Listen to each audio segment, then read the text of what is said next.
सभी को मेरा नमस्कार और मैं पुनः हाजिर हूँ आप काफ़ी लंबे अंतरालों के बाद।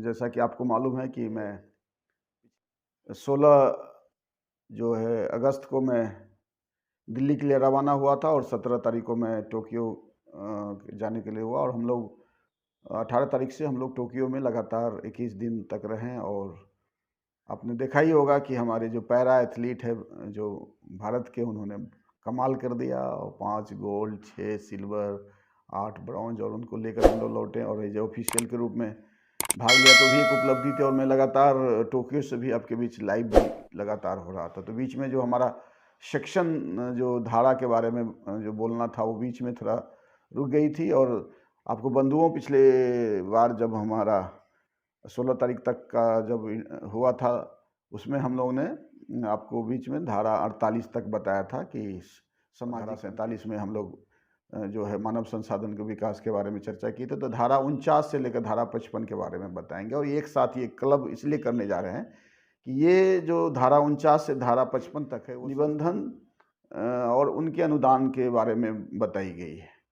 तो उसके बारे में आपको संस्था जो बताएंगे और जो संस्थाएं जो स्वयंसेवी संस्थाएं हैं या सोसाइटी रजिस्ट्रेशन एक्ट के तहत निबंधन है या ट्रस्ट एक्ट के तहत या कंपनी एक्ट के तहत निबंधित है, जो उनको अगर दिव्यांगता के क्षेत्र में काम करते हैं तो उनको निबंधन कराने अनिवार्य है। ये दिव्यांगजन अधिकार अधिनियम 2016 में इसे आरपीडब्ल्यूडी एक्ट में भी है और पीडब्ल्यूडी एक्ट में भी ये बात की चर्चा थी। पीडब्ल्यूडी एक्ट के तहत कराना था, अब आरपीडब्ल्यूडी एक्ट के तहत निबंधन करा रहे हैं लोग 2017 के बाद। तो ये इस बात का, और धारा 49 में सक्षम सरकार ये बताएगी कि किसके द्वारा ये दिव्यांगजनों संस्थाओं को निबंधन करना है। तो आपने देखा होगा बिहार में स्टेट कमिश्नर डिसेबिलिटी को जो है साइन किया गया है, शुरुआती समय से साइन किया गया है, मेरे आने से पहले भी ये साइन किया गया था। और उनका है कि निबंधन, और धारा 50 में है कि निबंधन के लिए जो जो भी संस्थाओं को या जो भी ऑर्गेनाइजेशन को या जिस भी लोगों को सरकार निर्दिष्ट करेगी वो आपको उनको प्लान बनाना है कैसे निबंधन करें, उसके लिए क्या बायलॉज है, क्या तरीका हो सकता है, कैसे आवेदन करें, ऑनलाइन करें या कोई प्रपत्र है। ये तो आपने देखा होगा धारा 50 के तहत एक जो है एक जो हमारे यहाँ अलग अलग राज्यों में अलग है, लेकिन बिहार में स्टेट कमिश्नर डिसेबिलिटी ऑफिस को दिया गया। उन्होंने एक निर्धारित किया है कि भाई एक फॉर्मेट उन्होंने 10 पॉइंट का बनाया है कि संस्था का नाम क्या है, किस तरह निबंधित है, पिछले 3 साल का जो है जो इनकम टैक्स रिटर्न है या 12 ATG है, या उनका आपने देखा होगा कि उसके बायलॉज क्या है, बायलॉज में दिव्यांग जनों के लिए काम करने का उल्लेखित है कि नहीं, वो संस्थाओं में पुनर्वास के लिए कोई अपना बिल्डिंग है या रेंट पर है, या उनके पास RCI से मान्यता प्राप्त विशेषज्ञ हैं कि नहीं, दिव्य और लाभार्थियों की सूची इत्यादि, और उनका जो एनुअल रिपोर्ट से लेकर सारी चीज़ों जो बेसिक आवश्यकता होती है उनको उन्होंने 10 पॉइंट का। और ये जिस जिले में वो रहते हैं उस जिला के जिला पदाधिकारी या संबंधित कोई भी जो है अधिकारी है उनके द्वारा हम जो है रिकमेंडेशन होने के बाद फिर वो स्टेट में आती है और फिर होता है। तो ये धारा 50 में के बारे में बताया गया है कि संस्थाओं का जो निबंधन होगा उसके लिए क्या कार्य योजना होगा। तो ऑलरेडी ये हो गया। धारा 51 के तहत अगर जिस तरह की जैसे कोई जो दिव्यांगजनों के लिए कोई कार्यरत संस्थाएं हैं या कोई ऑर्गेनाइजेशन है या स्कूल्स हैं, जो भी हो, विशेष स्कूल्स हैं, जो भी किसी न किसी सोसाइटी निबंधन के तहत या ट्रस्ट निबंधन या कंपनी तहत के निबंधित है और वो काम करना चाहते हैं, उनके बायलॉज में लिखा हुआ है कि दिव्यांगता के क्षेत्र में काम कर रहे हैं, या बायलॉज में नहीं भी लिखा है तो कार्य करने की सदस्यों को मीटिंग के साथ वो लिख लेते हैं, पुनः वो आवेदन देते हैं। तो आवेदन जो है हमारे यहाँ जैसे स्टेट कमिश्नर डिसेबिलिटी ऑफिस पुनः उन जिला में भेज देती है कि भाई आप रिकमेंड करके एक फॉर्मेट में जो एक प्रपत्र है उसके हिसाब से उनको रिपोर्ट देना रहता है। और जब रिपोर्ट आ जाती है जिला पदाधिकारी या ADSS हमारे यहाँ है, असिस्टेंट डायरेक्टर सोशल सिक्योरिटी या असिस्टेंट डायरेक्टर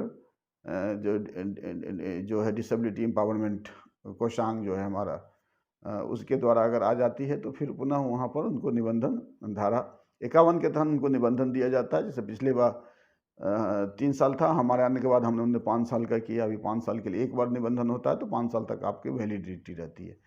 इसके बाद फिर धारा 52 में है कि मान लीजिए कि आपको निबंधन दे दिया गया, लेकिन आप जो है अनुकूल दिव्यांगजनों के अनुकूल काम नहीं कर रहे हैं, या कुछ ऐसा काम कर रहे हैं जो दिव्यांगजनों के हितार्थ नहीं है, आप रिपोर्ट नहीं दे रहे हैं, आपने निबंधन करा लिया, बस आप उसके लिए काम कर रहे हैं, तो धारा 52 में ये दिया गया है जो पदाधिकारी को, जैसे हमारे यहाँ स्टेट कमिश्नर डिसेबिलिटी को दिया गया है कि निबंधन करने का, तो रद्द करने के लिए भी जो है उसमें धारा 52 के तहत दिया गया था। तो रजिस्ट्रेशन का प्रतिसंहरण बोलते हैं उनको, तो वो इसमें धारा 52 के तहत उनको दिया गया है। धारा 53 के तहत ये भी दिया गया है कि मान लीजिए कि कोई अगर उनको लगता है कि जो अपील मन उनको लग रहा है कि उनका निबंधन जो है दिया गया है और उनको कहीं ना कहीं निबंधन नहीं हो रहा या रद्दकरण किया, तो उनको अपील कर सकते हैं।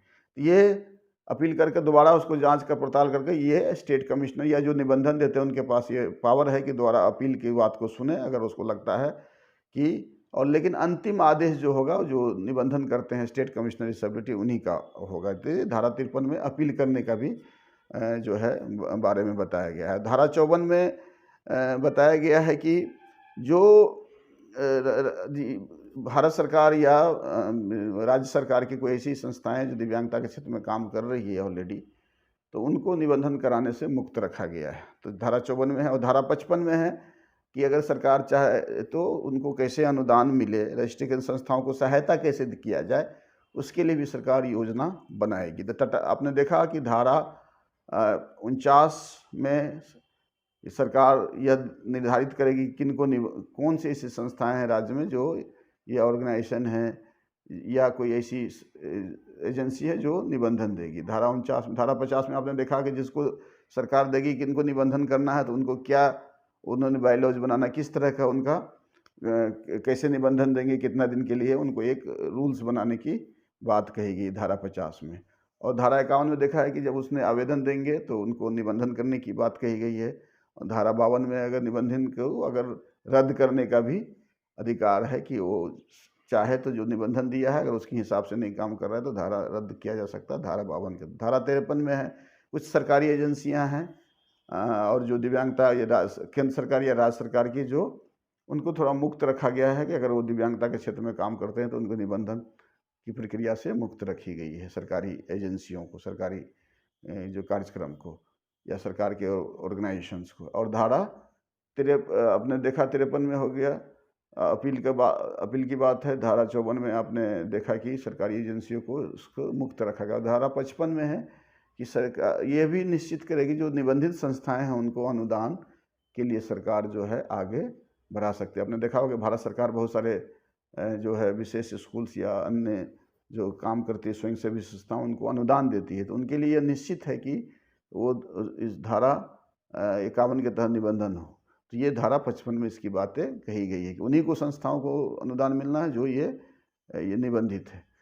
हमने देखा है कि बिहार में बहुत सारे ऐसे संस्थाएं हैं जो दिव्यांगता के क्षेत्र में काम करती है, लेकिन वो इन जो है RPWD एक्ट के धारा 51 के तहत निबंधित नहीं है। तो ऐसी संस्थाओं पर जो है कार्रवाई की जा सकती है दिव्यांगजन अधिकार अधिनियम की सुसंगत धाराओं पर। तो मेरा ये अपील है कि जो भी दिव्यांगता के क्षेत्र में काम कर रहे हैं कृपया धारा 51 के तहत निबंधन करा लें।